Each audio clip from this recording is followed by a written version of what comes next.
Headley. And I'm Ryan Wolf. Our greatest responsibility is to serve our Treasure Valley communities, the El Paso, Las Cruces communities, Eastern Iowa communities, Mid-Michigan communities.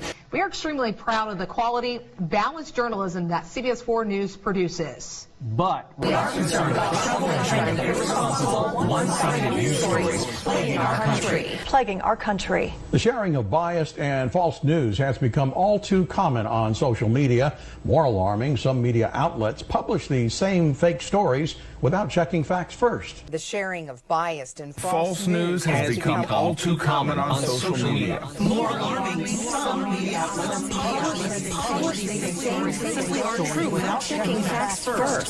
Unfortunately, some members of the media use their platforms to push their own personal bias and agenda to control exactly what people think. And this is extremely dangerous to our democracy. this is extremely dangerous to our democracy.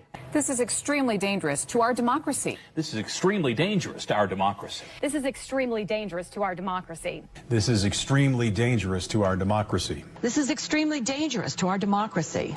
This is extremely dangerous to our democracy. This is extremely dangerous to our democracy. This is extremely dangerous to our democracy. This is extremely dangerous to our democracy. This is extremely dangerous to our democracy. This is extremely dangerous to our democracy. this is extremely dangerous to our democracy. This is extremely dangerous to our democracy. This is extremely dangerous to our democracy.